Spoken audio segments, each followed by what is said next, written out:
Hi, welcome to Sherin's kitchen. இன்றைக்கி நம்ம கிச்சனில் ஒரு சட்னி ரெசிபி தான் பண்ண போகிறோம். சாதம், இட்லி, தோசை இந்த மூணுக்குமே ரொம்ப பொருத்தமான ஒரு சட்னி பண்ண போகிறோம். ரொம்ப ருசியான சட்னி மட்டும் இல்லை, ரொம்ப ஹெல்த்தியான ஒரு சட்னி கூட. நம்ம பெரிய நெல்லிக்காய் இருக்குது பார்த்திங்களா, அந்த நெல்லிக்காய் வச்சு தான் இன்றைக்கி நம்ம அருமையான ஒரு டேஸ்ட்டில் ஒரு சட்னி ஒன்று பண்ண போகிறோம். வாங்க அந்த சட்னி எப்படி பண்ணலாம் அப்படிங்கிறத பார்க்கலாம். ஸ்டவ் ஆன் பண்ணி கடாயை வச்சுட்டு ஒரு 2 ஸ்பூன் அளவுக்கு எண்ணெய் விட்டுக்கலாம். எண்ணெய் காஞ்சதுமே 2 ஸ்பூன் வெள்ளை உளுந்து இதை லைட்டாக பொன்னிறமாக வறுத்துடலாம். பாருங்கள், இந்த அளவுக்கு வதங்கினதுக்கப்புறமா ஒரு 4லேருந்து 5 போல் வரமிளகாய், 2 பல் பூண்டு, அடுத்து நெல்லிக்காய், 5 பெரிய நெல்லிக்காயை சின்னதாக வெட்டியிருக்கேன், அதை சேர்த்துக்கலாம். சேர்த்துட்டு இதை நல்லா கலந்துருவோம். நெல்லிக்காய் போட்டு ஒரு 2 நிமிஷத்துக்கு இந்த மாதிரி வதக்குனிங்கன்னா நல்லா வதங்கி வந்துடும். அதே சமயம் நம்ம உளுந்து பார்த்திங்கன்னா பொன்னிறமாக வதங்கிடும். இந்த டைமில் லாஸ்ட்டாக இறக்க போகிறதுக்கு முன்னாடி கொஞ்சமாக புளி, சின்ன துண்டு புளி,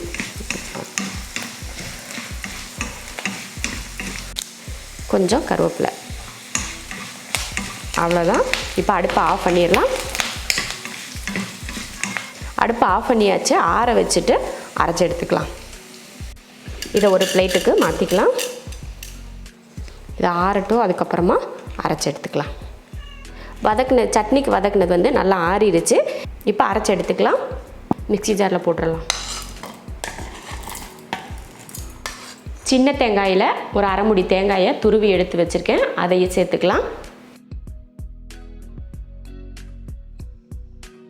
தேவையான அளவுக்கு உப்பு. இப்போ தண்ணி ஊற்றி அரைச்சி எடுத்துக்கலாம். சட்னி பார்த்திங்கன்னா அரைச்சாச்சு. நல்லா கெட்டியாக அரைச்சிருக்கேன். இப்போ இதை ஒரு பவுலில் மாற்றிட்டு தண்ணி கலந்துக்கலாம். உங்களுக்கு இப்படியே துவையல் மாதிரி வச்சு சாப்பிட்றதுனாலும் சாப்பிடலாம். இல்லை கொஞ்சம் தண்ணி கலக்கி இட்லி தோசைக்கு வந்து தொட்டு சாப்பிட்றதுக்கு நல்லாயிருக்குன்னா நீங்கள் வந்து கொஞ்சம் தண்ணி கலந்துக்கலாம். கொஞ்சம் மிக்ஸி ஜார் கழுவி தண்ணி சேர்த்துட்டு கலந்து விட்டுருவோம்.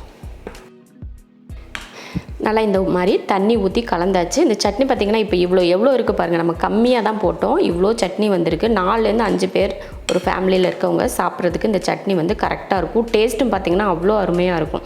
நெல்லிக்காய் போட்டிருக்கோமே, ஒரு மாதிரி துவர்ப்பாக இருக்கும் அப்படின்னு நினச்சிங்கன்னா கண்டிப்பாக அந்த துவர்ப்பு இருக்காது.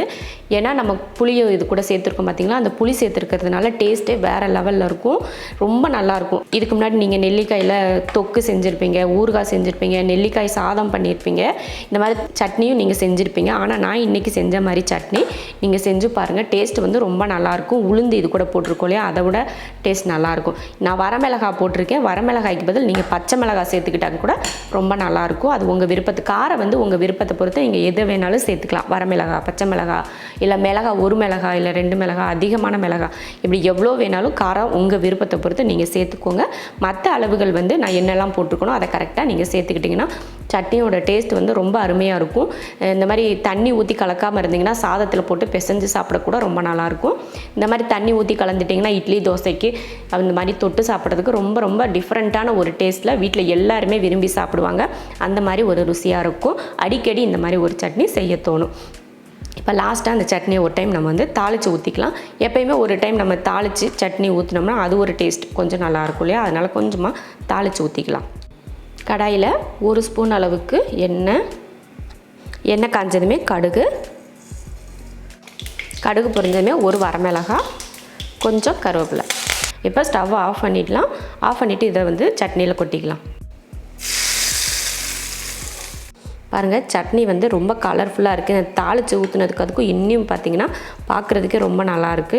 இந்த மாதிரி சட்னி நீங்களும் செஞ்சு பாருங்கள். செஞ்சு பார்த்துட்டு எப்படி இருக்குன்னு சொல்லிவிட்டு கமெண்ட்டில் சொல்லுங்கள். நெல்லிக்காய் சட்னி எப்படி இருக்கும் அப்படின்னு சொல்லிட்டு யோசிக்காமல் நீங்கள் செய்யலாம். டேஸ்ட் வந்து அவ்வளோ அருமையாக இருக்கும். இதே மெத்தடில் நெல்லிக்காய் சட்னி நீங்களும் செஞ்சு பார்த்துட்டு எப்படி இருக்குன்னு சொல்லிவிட்டு கமெண்ட்டில் சொல்லுங்கள். பிடிச்சிருந்தால் லைக் பண்ணிவிட்டு ஷேர் பண்ணிவிட்டு நம்ம ஷெரின்ஸ் கிச்சன் சேனலை சப்ஸ்கிரைப் பண்ணி பக்கத்தில் இருக்க பெல் ஐக்கானை கிளிக் பண்ணி வச்சுக்கோங்க.